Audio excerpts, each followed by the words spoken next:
pernah mengecewakan roh kami. Daging kami mungkin kecewa, tapi kami tidak hidup dalam kedagingan. Kami hidup berdasarkan kemauan Roh Kudus dalam hidup kami. Hamba berdoa turunkan berkat yang terbaik bagi anak-anakmu di dalam nama Yesus. Dan biar kami mengerti akan isi hati Tuhan hari ini. Hamba hanya melakukan yang Tuhan perintahkan. Dan selanjutnya Engkau yang berkarya dalam kehidupan kami. Di dalam nama Tuhan Yesus, kami tahu segala kemuliaan hanya bagi Yesus Tuhan kami. Dan yang percaya berkata, amin. Silakan duduk saudara. Haleluya. Siapa yang tahu bahwa Anda dikasihi oleh Tuhan Yesus? Angkat tangan tinggi-tinggi. Alright. Sore hari ini, saya mau bicara sesuatu yang berbeda. Sebab tadi ketika pujian berlangsung, Tuhan berkata, aku mau kamu bicara sesuatu yang lain. So saya baru cepat-cepat oret-oret apa yang tadi Tuhan ngomong supaya tidak hilang. Dan saya ingin mengajak Anda belajar sesuatu yang akan menjawab akan banyak kebutuhan dan pergumulan hidup saudara. Saya boleh ngomong dari hari ke hari terbuka dengan semua Anda. Ya, kita keluarga, kita family dalam Tuhan. Dan saya yakin akan baik kalau kita bisa menerima semua dengan terbuka. Karena ini penting untuk kelangsungan hidup kita jalan dengan Tuhan. Kita sudah lama mendengar dan kita canangkan buat gereja dan buat semua kita. Tahun ini merupakan the year of breakthrough, tahun terobosan. Tetapinya ini kadang-kadang gak enak, saudara. Saya juga mendengar beberapa orang dengan jujur berkata, ngomongi tahun terobosan, tambah abot Pak Urepe. Ya, ada yang berkata gitu. Coba saya mau tanya, siapa yang merasa tahun ini sebetulnya lebih berat Pak buat saya. Baru mulai 2 bulan, belum habis bulan Februarinya, sudah berasa Pak lebih berat. Jujur, coba angkat tangan, coba. Siapa yang merasa saya sudah ngalami terobosan? Coba angkat tangan. Ada lagi? Oke. Siapa yang berkata, oh, itu terobosan kok aku kurang ngerti oh Pak? Coba angkat tangan. Oke, bagus juga. Nah, saya mau ikuti aja apa yang Tuhan mau supaya Anda ini diberi pengertian dari Tuhan. Sebetulnya yang dimaksud dengan terobosan Tuhan itu yang seperti apa. Nah, lebih jauh lagi nanti akan saya jelaskan dari firman ini bahwa ada konsekuensi yang seringkali tidak kepikir oleh kita waktu kita ingin menikmati terobosan Tuhan. Jadi begini saudara. Ketika kita mendengar orang berkata, ini terobosan, ini breakthrough.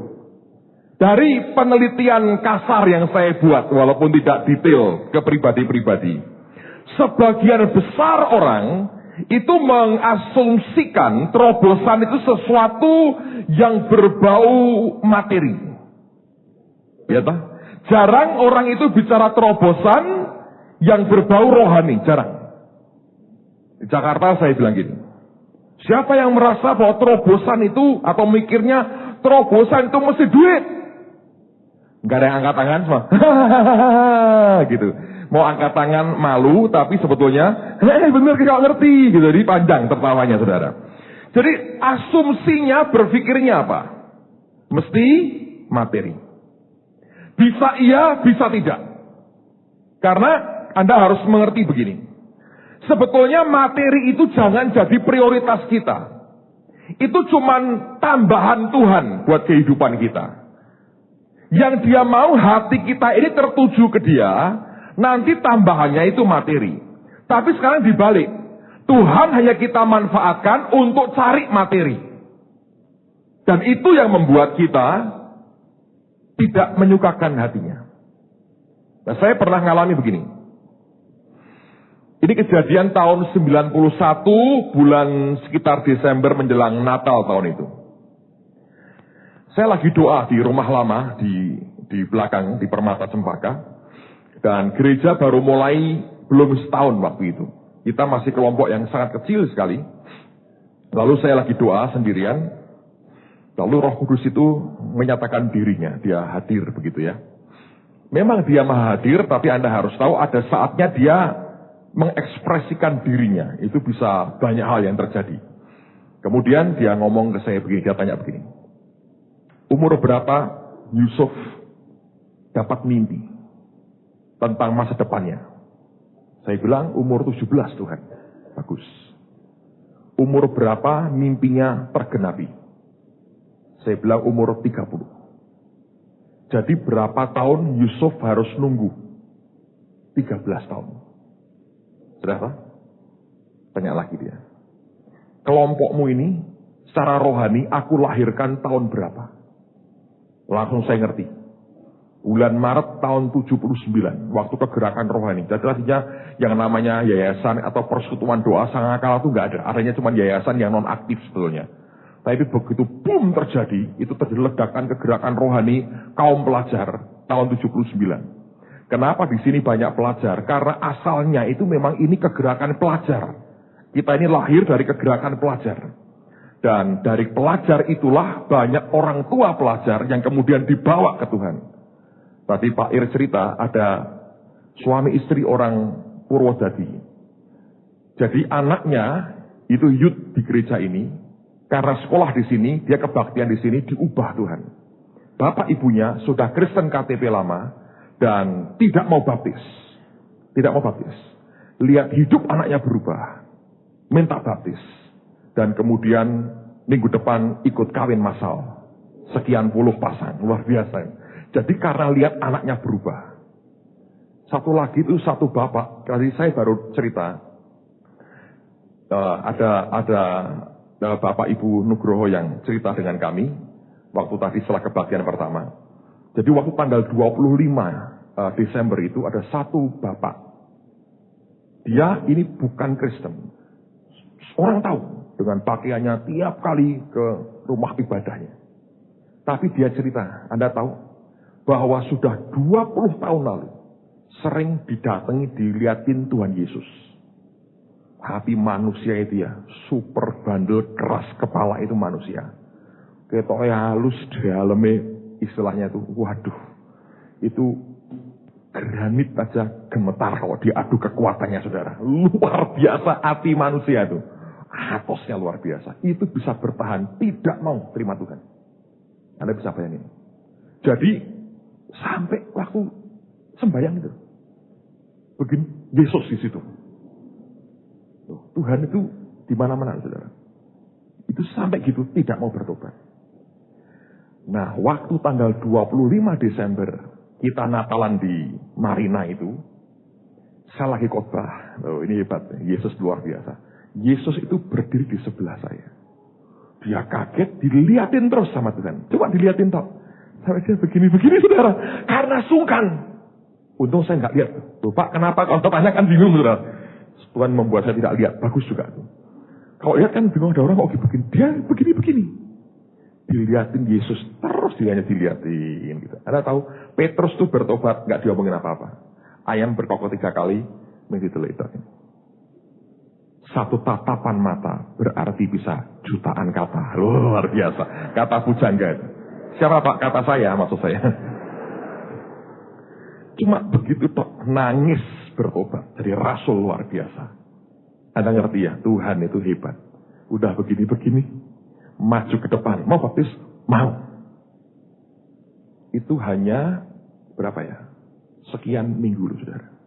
Langsung dipanggil pulang. Meninggal. Itu katanya waktu mau tutup peti itu sudah, orang kampung itu sudah tegang. Sebab mereka tahu ini tokoh mereka kok dikubur cara begitu.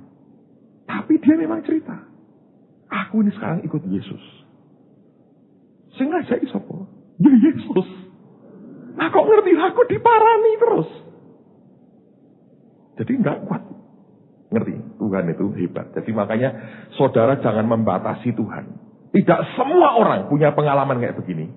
Tapi Alkitab berkata, Yesus berkata, berbahagialah engkau. Jikalau engkau tidak melihat tapi percaya. Nah, teruskan saudara. Itu tahun 79, kegerakan rohani, pelajar terjadi, banyak yang bertobat sampai sekarang kalau Anda perhatikan. Dan ngomong, kapan kelompok ini aku lahirkan? Saya bilang Maret 79. Dia bilang, kalau tahun depan tahun berapa?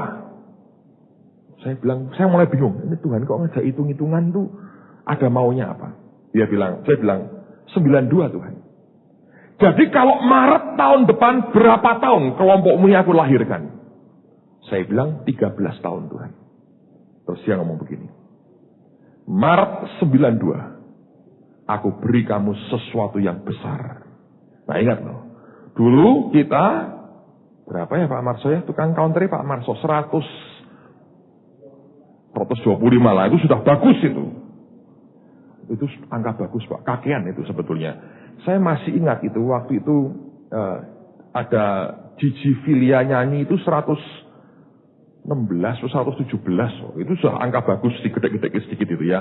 Berak terlalu sini. Ya katakanlah ikut angkanya, baik podo lali nih Pak, sudah podo tuone sudah.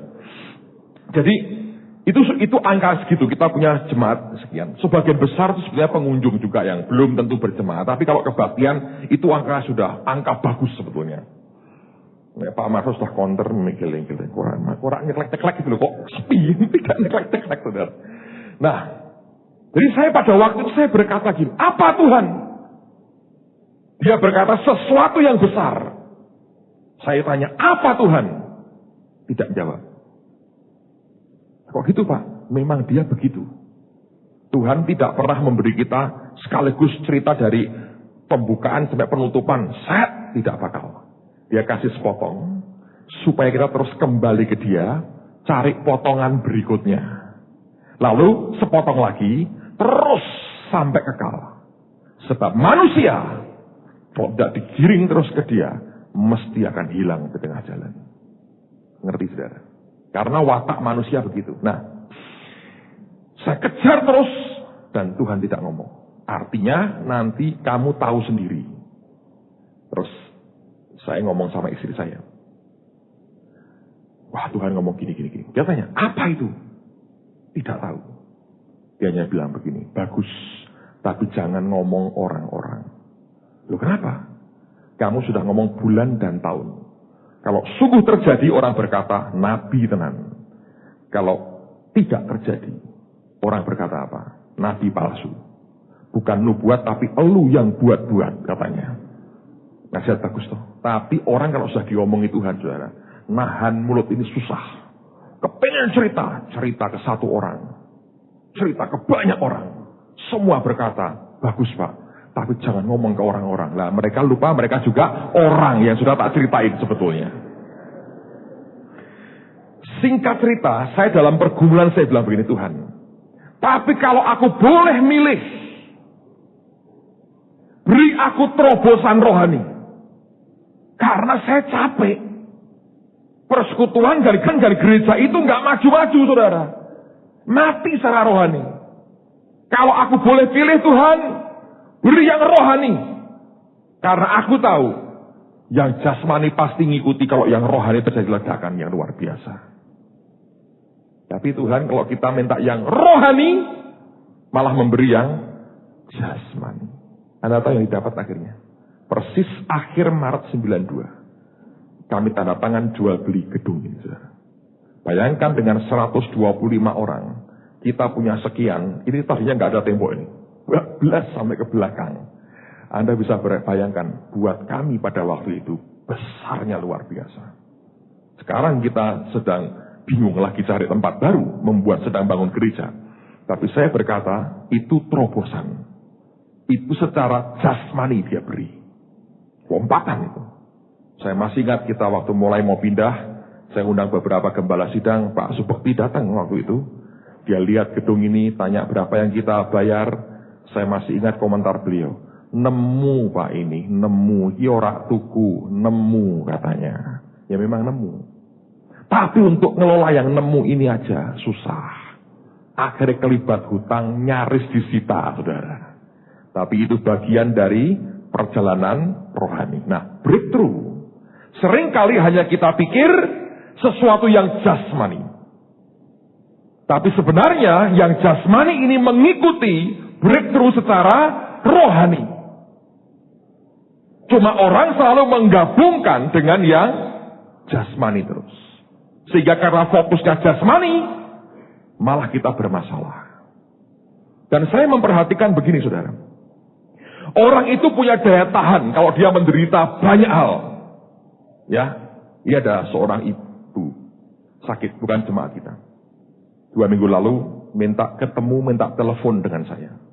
Stadium sudah menjalar kemana-mana. Sudah orang dokter berkata ini tinggal tunggu waktu mesti lewat. Bukan jemaat, dia hanya pengen saya mendoakan per telepon. Rumahnya jauh. Terus saya bicara hari Minggu itu. Dia pelan, saya bilang, ya Pak Petrus tolong doakan. Saya sakit, dokter berkata ini. Ibu sudah siap ketemu Tuhan kalau Tuhan menghendaki.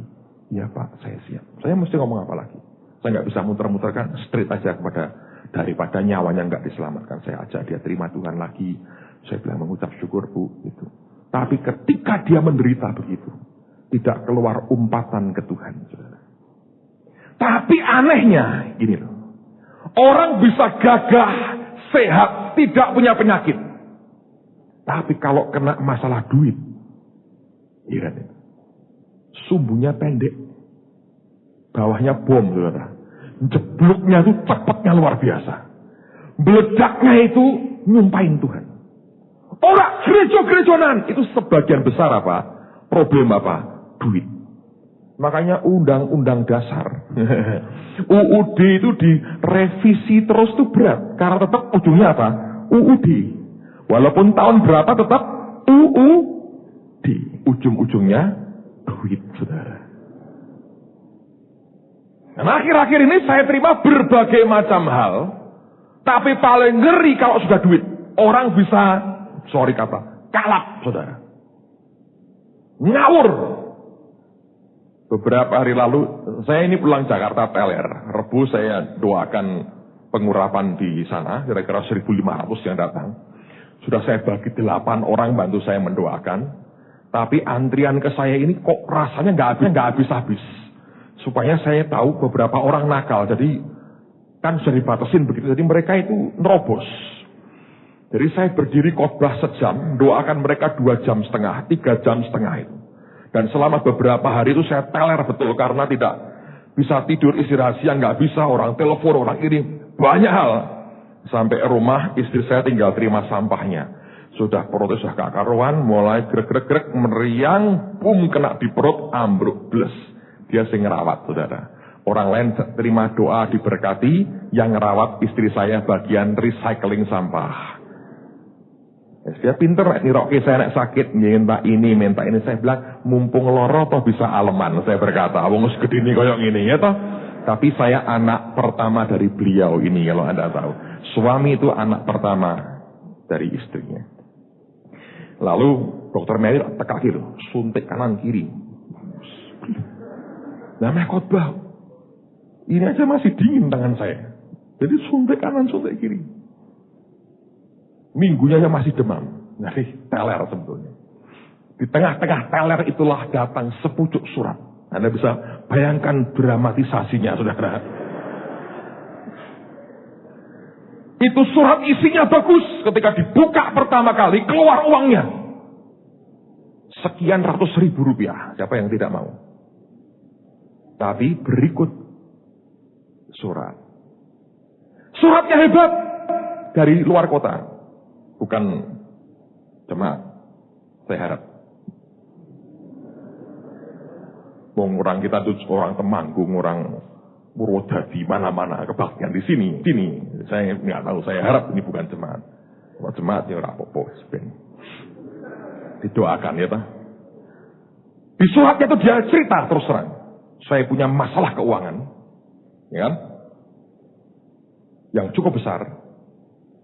Dan kemudian dia berkata, yang saya berikan ke Bapak semua sisa uang yang saya punya itu untuk biaya kuliah anak saya sebetulnya. Saya persembahkan ke Bapak. Tolong tanya Tuhan, persoalan saya apa? Jawabannya apa? Koyok rojone bukat nesar. Mimpiku apa? Artinya apa? Orang ngerti pateni. Ya?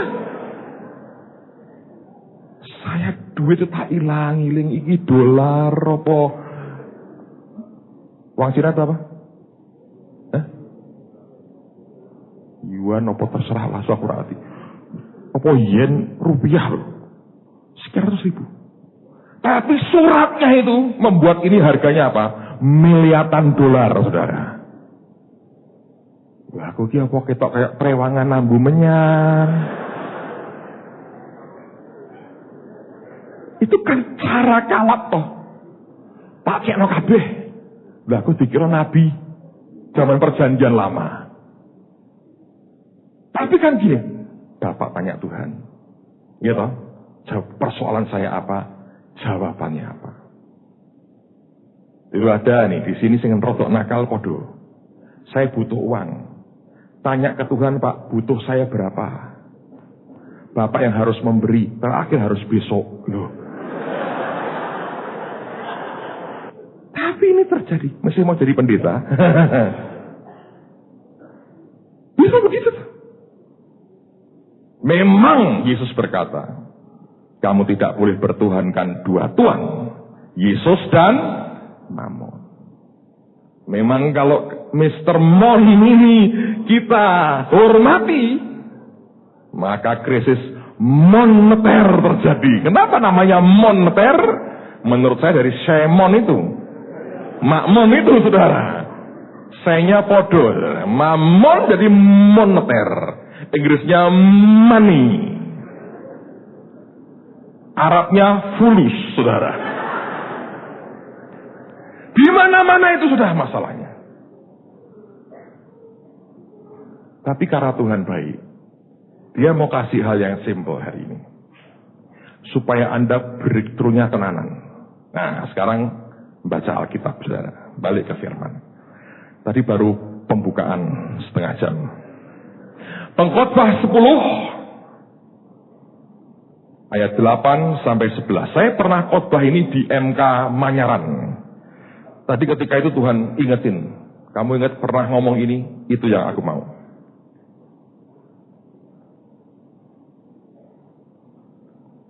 Ini sederhana sebetulnya.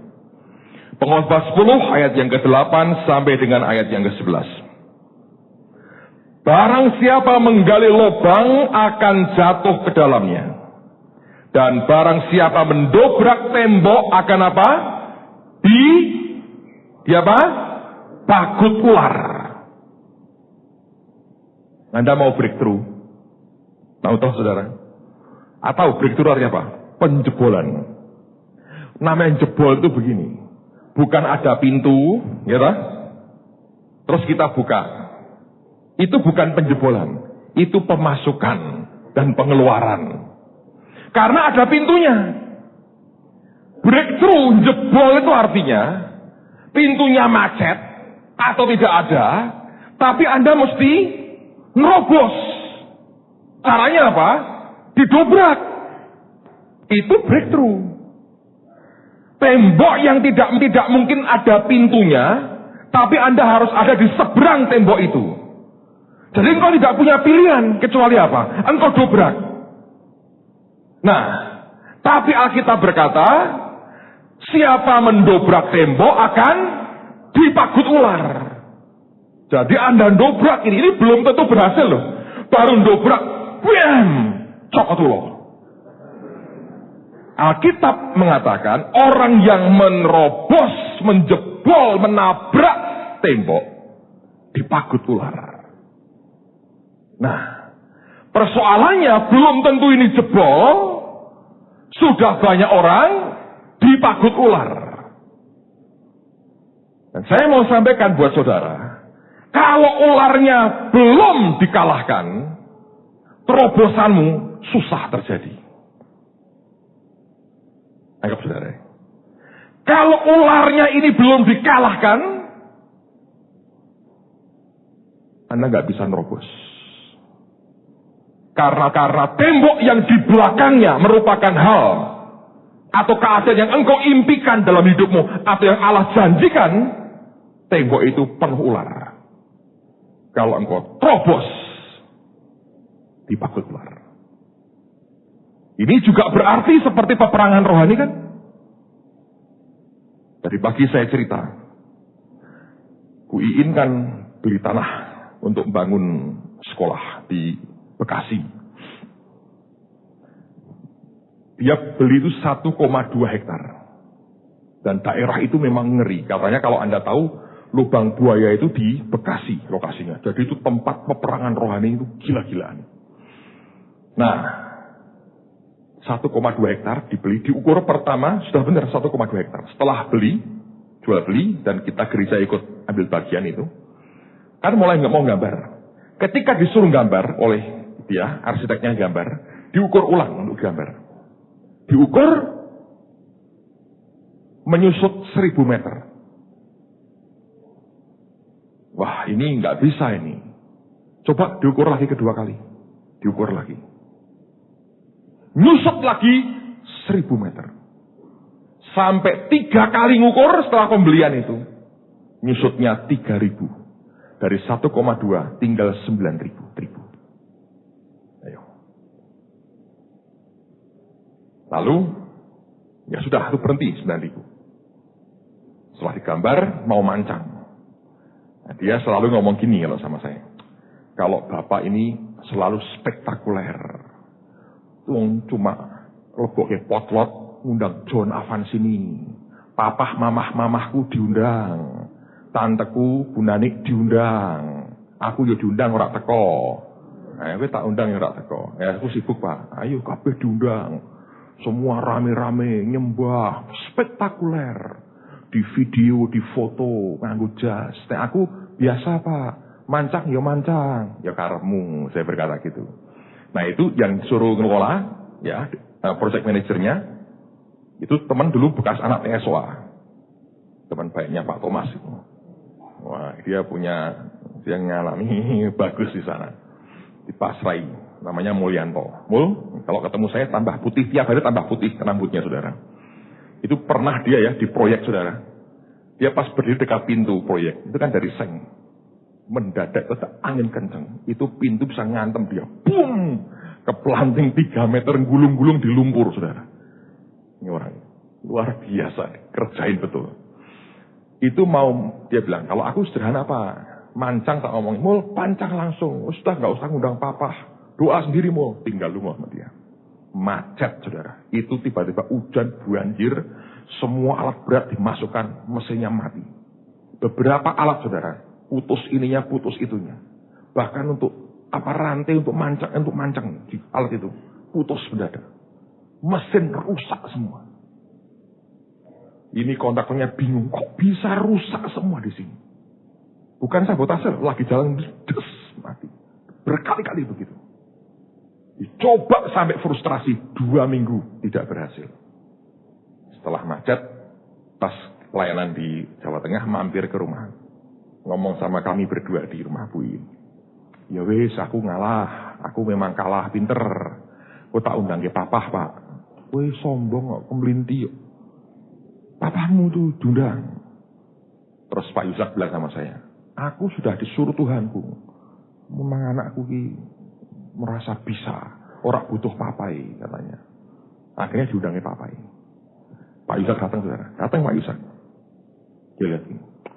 Setane gede-gede, kowe durung levele. Memang kon aku, makane kowe ora iso. Terus gini, setan diomong Pak Jawa Jawa, saudara. Oh, jumlah gue kan, biar. Setan Bekasi ngerti ngomong Jawa. Loh. Jadi nanti kalau Anda dikirim ke Perancis tidak perlu bahasa Perancis, saudara. Kebunganmu keluarkan saja. Tegalmu keluarkan. Orang ngapa-ngapa. Asal happy. Ya Mas. Setan ngerti itu orang ngapa-ngapa. Pengging. Terus. Kayak minyak. Lalu sok endi. Sembarang wis kene ya, wis pokoke wis tok kene. Ya, minyak. Wis terus tak omongin tekan mikir kok sak ganggu. Jalan. Pondasi sudah selesai yang SD-nya.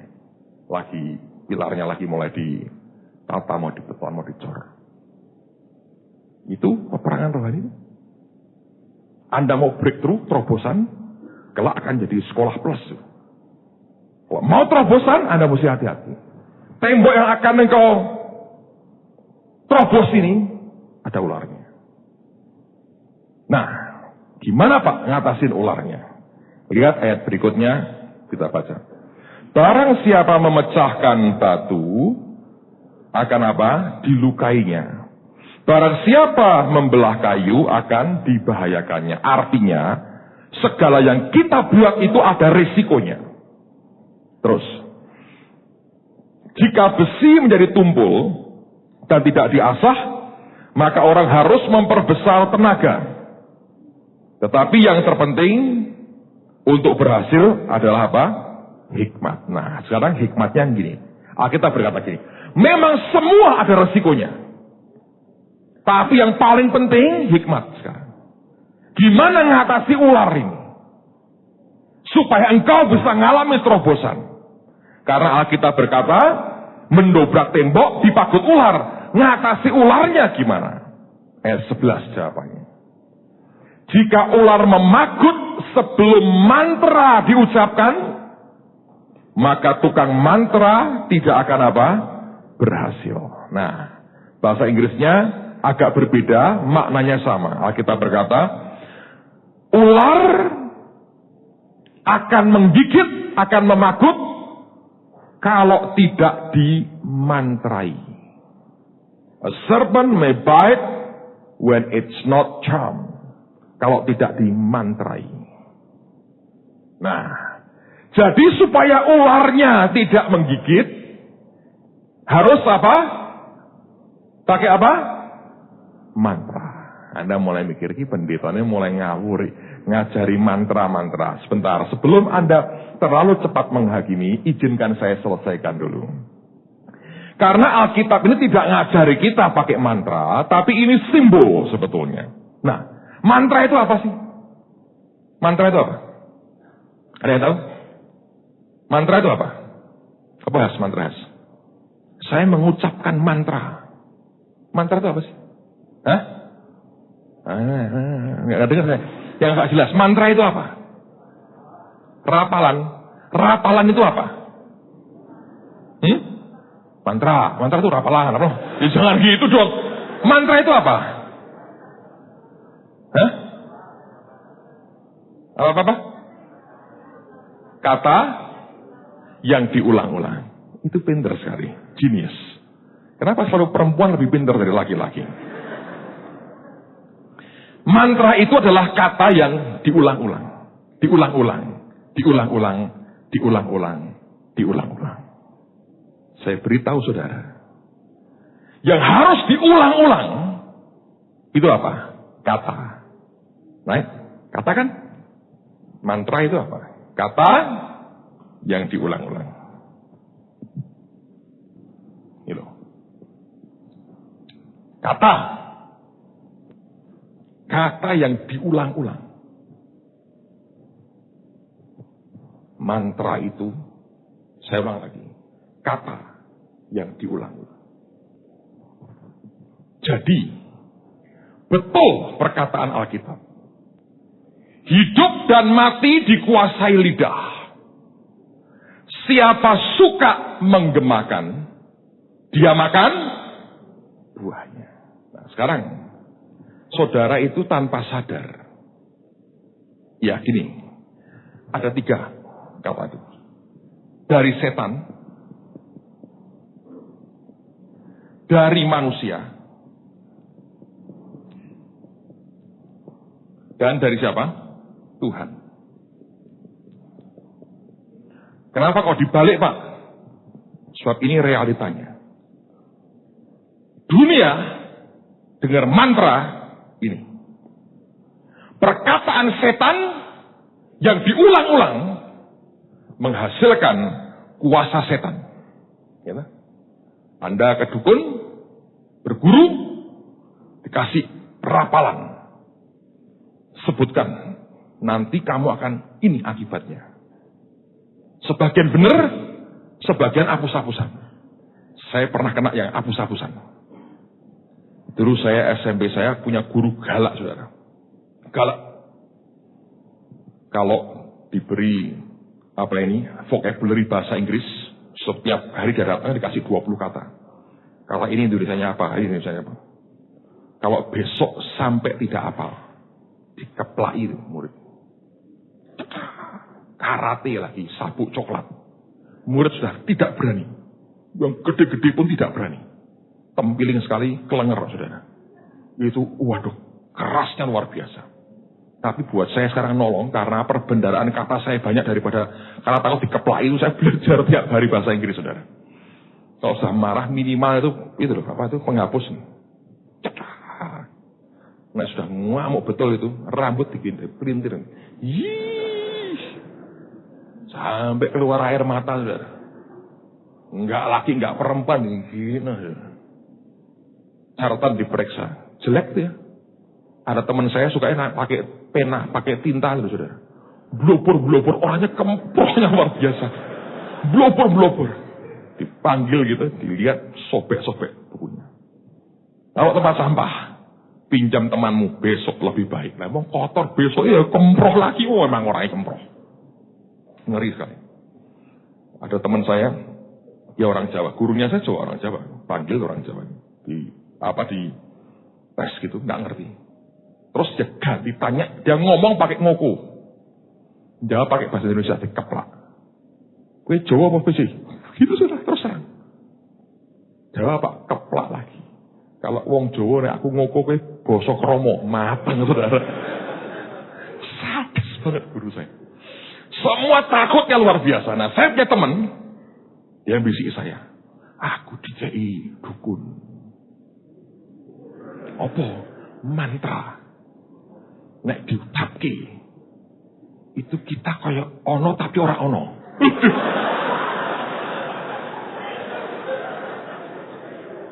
Lho piye saya bilang? Nek mbok ucapke to, nek dhewe pas ngamuk kita ngucap iki. Karena sering kali sak kelas dikeplaki semua saudara. Nah, nek kita salahkan kita pokoknya resik hati nih. Dulu nggak tahu belum bertobat, tidak ada orang resik hati itu nggak ada. Kecuali ditebus oleh Yesus, saudara, ya toh. Jadi kita ngucap keplakuran, terus anak kita ngeleh, gitu. Tidak punya uang untuk jajan. Nah itu kan penjual tuh harus amal. Aku nggak tahu itu ajarannya sopo nggak tahu. Jadi orang lapar kayak kita bisa mengambil itu sebagai amal sedekahnya dia.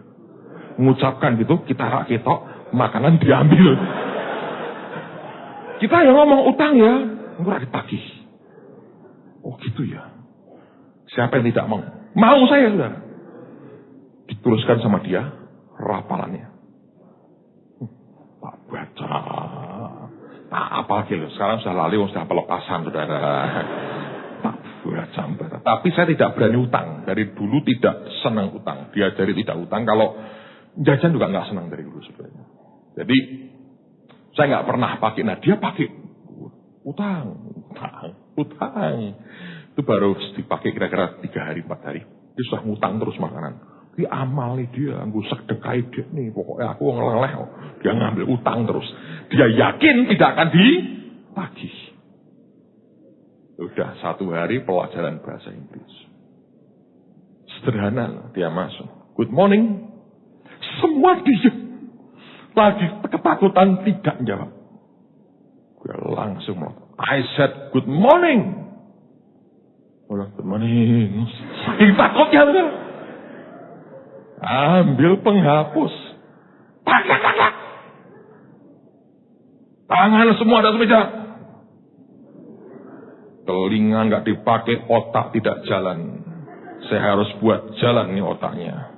Mulai muter sudah. Cetak kepala nih. Cetak. Saya langsung baca rapalan saya. Mantra.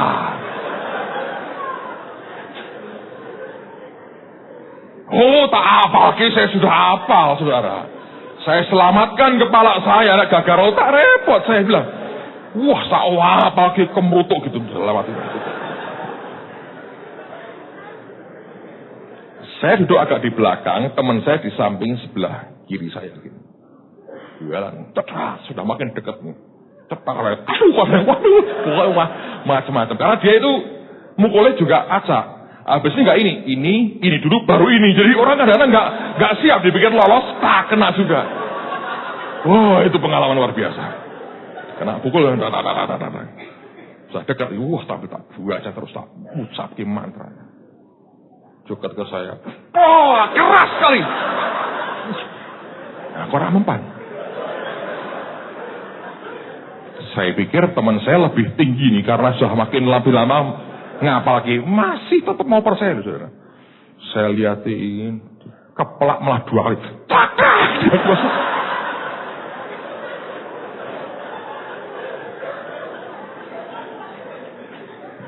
Gurunya kena pentelengin terus teman saya ini. Terus dia dong sama saya. Jengkelnya luar biasa, saudara. Itu rapalan setan. Tapi setan ini setan kerucuk-kerucuk mungkin orang kanggu tidak ada kuasa nih. Dan guru saya itu taat ibadahnya mungkin jadi rapalan sorak mempan. Wong Tuhan bilang kowe iki metak gawe pinter nang mbok rapal-rapal keplak sisane keras rodok sadar. Selesai pelajaran itu kan istirahat, turun. Saya ngomel dia, dirapale, aku malah kena ping pindho. Ayo aku bilang, aku ngajari aku malah keplak ping pindho. Yo memang kok ki mbok piye. Turun, yes. Yang punya warung, kowe je utang bayar. Syukur ulang. Baru kan? Yo sesuk tidak berani utang lagi. Jadi ada yang memang ada juga yang memang punya yang memang bisa mempengaruhi orang. Dia mengucapkan sampai orang dipengaruhi. Ada juga yang dari manusia kita. Ini biasanya kalau dalam keluarga yang sedang bermasalah, orang tuanya tidak hati-hati, bisa ngutuki anaknya. Kurang ajar ya wong tamu. Nak gede melarat, diucapkan terus. Karena orang tua itu punya otoritas rohani,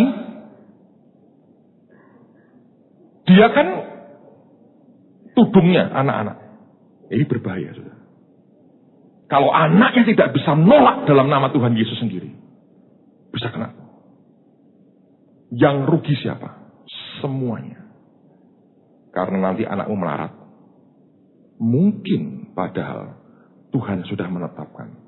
Kelak kalau engkau tua, engkau harus dirawat oleh anak ini. Engkau kan tidak tahu.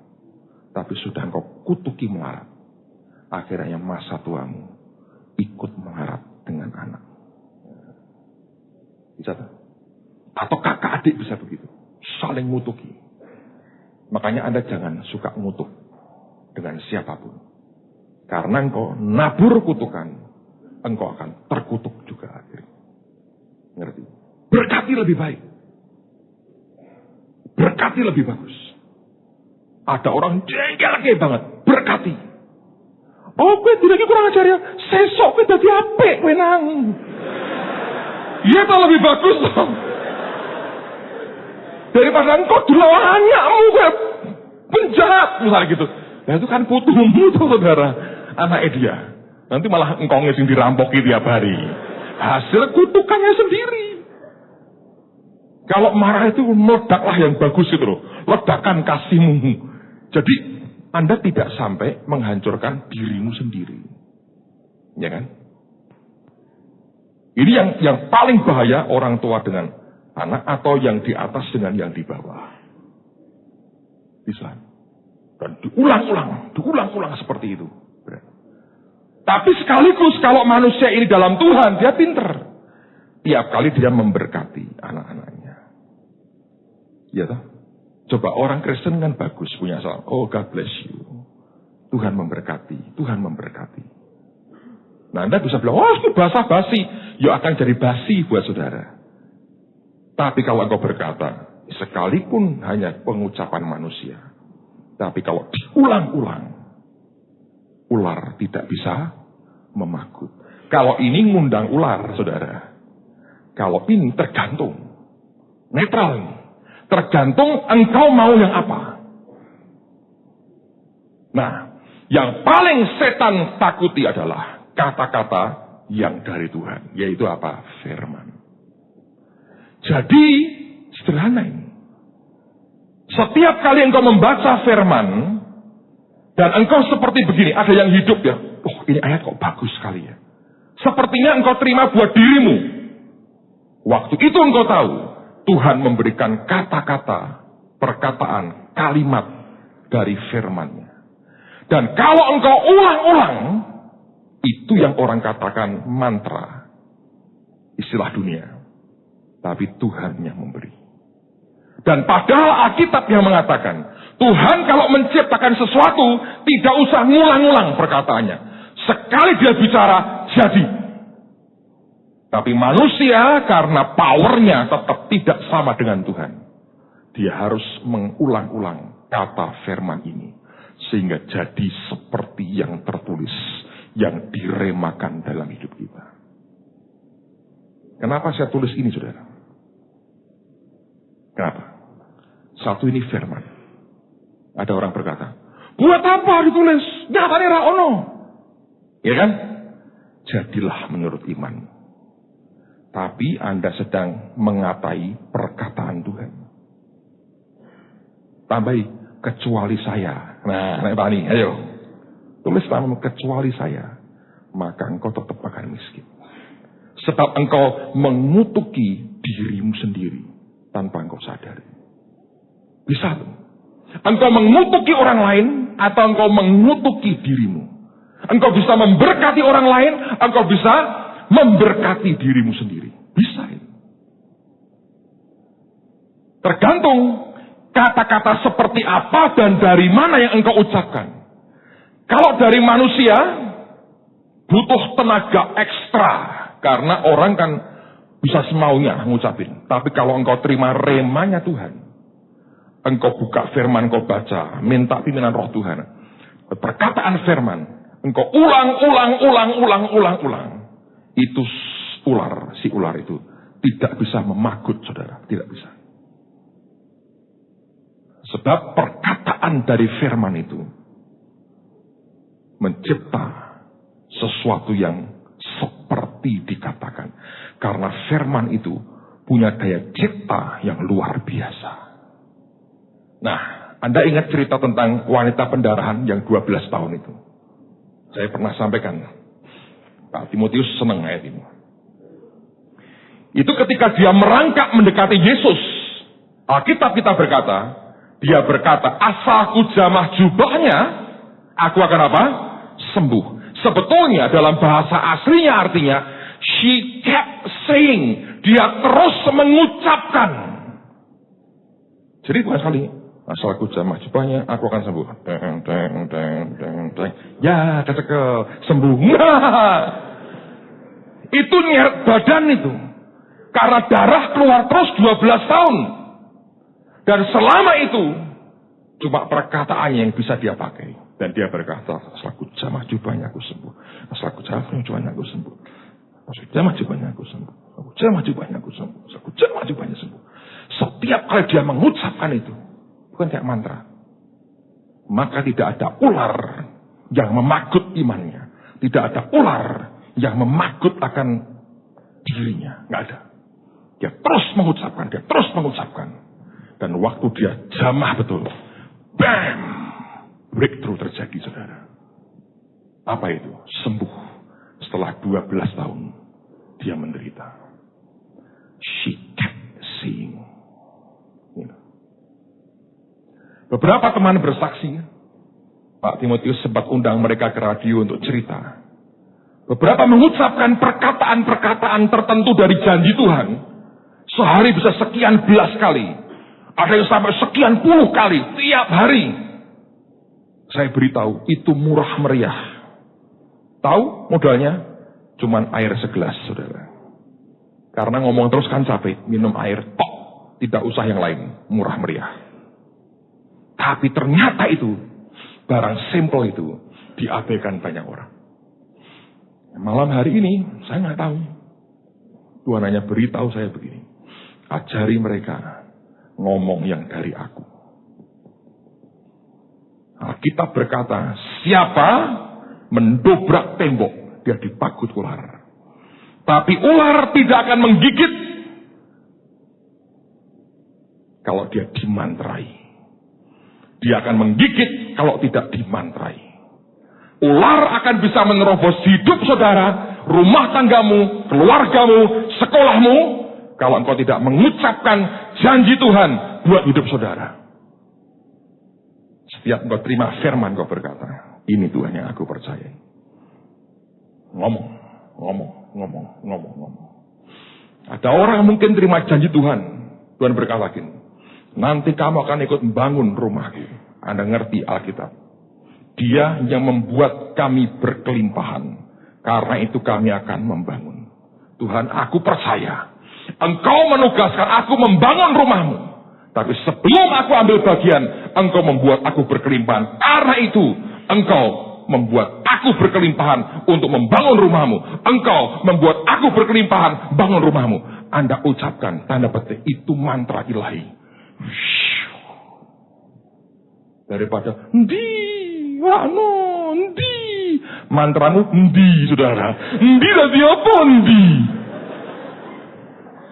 Ndi itu mantra apa? Bahasa apa? Ndi itu mana? Nggak bisa. Bahasa Jawa itu kok enak ya?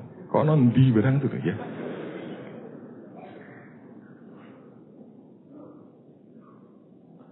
Tahu sudah? Itu kesalahan banyak orang. Ganti daripada dia pakai itu janji Tuhan. Dan dia ucapkan berulang-ulang. Seperti yang Alkitab katakan, hidup dan mati dikuasai lidah. Siapa suka menggemakan, dia makan buahnya. Seperti wanita 12 tahun yang terus berkata, she kept saying. Seperti perkataan Tuhan, cari dan terus carilah, ketok dan terus ketoklah, minta dan terus mintalah. Terus ucapkan itu yang engkau dapat dari Tuhan. Rema dalam hidup kita. Maka itu akan terjadi dalam hidup saudara. Mau tidak ngucapin ini? Sederhana kan? Saya pernah coba yang dari sini. Setan gundul ini. Kena kepala saya, kelatak dua. Nggak ada gunanya. Saya juga bisa yang dari manusia saya. Tapi ini susah. Karena belum tentu sesuai dengan kehendak Tuhan. Ini hambatannya kan banyak sekali. Tapi setiap kali kau datang ke Tuhan, engkau berdoa, engkau menghadap Dia, engkau bilang Tuhan, kau bicara kepadaku Tuhan. Setiap kali kau baca Alkitab, nggak mudah tak baca terus. Minimal 1-2 kata akan muncul dan engkau akan tahu ini janji Tuhan buat saya. Ketika Anda dengar firman seperti ini, Anda minta roh hikmat, roh pengertian, roh wahyu. Ketika disampaikan, engkau bisa, aku ingat perkataan ini. Katakan, itu saya berkata, itu dari Tuhan. Ucapkan terus sebanyak Anda bisa mengucapkan. Sebab itu yang akan mencegah ular memagut saudara. Kalau ularnya dipatahkan, pagutannya dipatahkan, engkau dan saya jadi orang-orang yang mendobrak tembok itu saudara. Waktu engkau dobrak itu, ularnya berkata, ya wis, monggo, bam, breakthrough.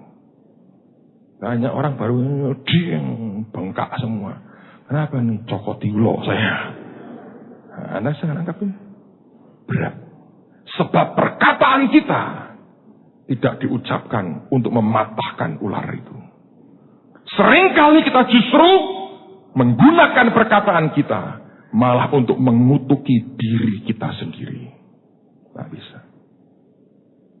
Jangan saudara. Sebab itu akan membuat kita hancur. Lihat Roma 10. Saya mau ajak Anda lihat lagi ini ayat. Roma pasal yang ke-10. Ayat yang ke-17. Terkenal sekali.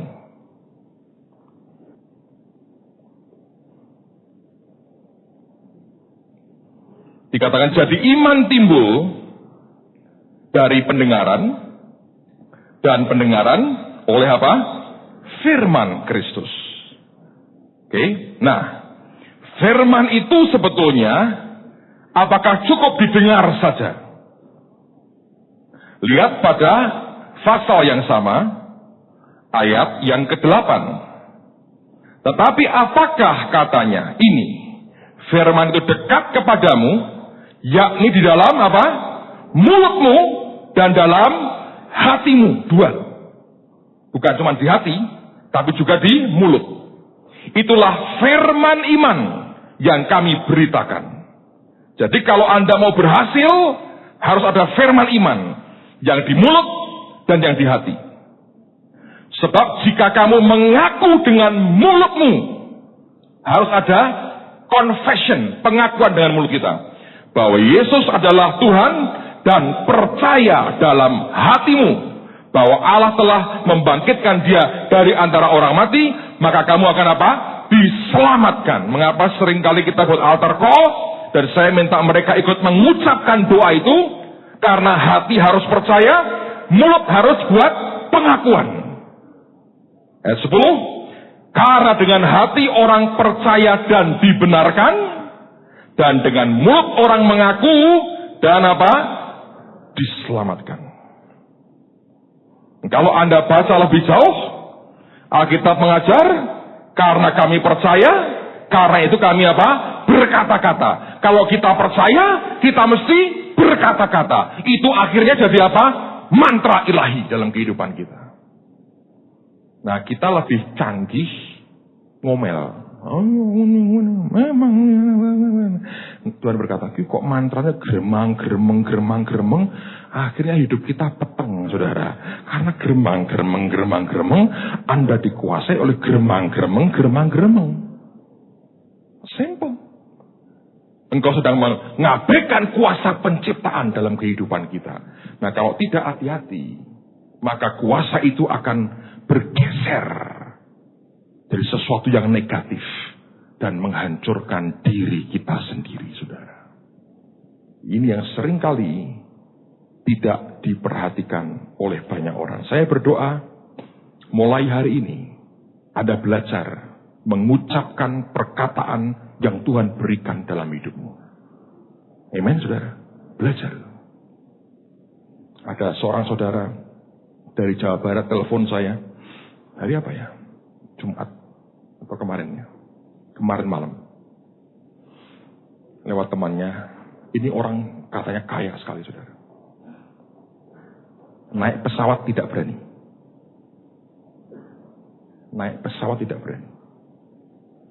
Hidup selalu ketakutan. Takut mati. Orang tuanya, omnya, apanya, mati mendadak karena jantung. Saya bilang, Pak, saya takut sekali, Pak. Keringat dingin di tangan sudah mulai. Dada saya rasanya nggak enak, Pak. Jantung tuh rasanya. Iya, Pak.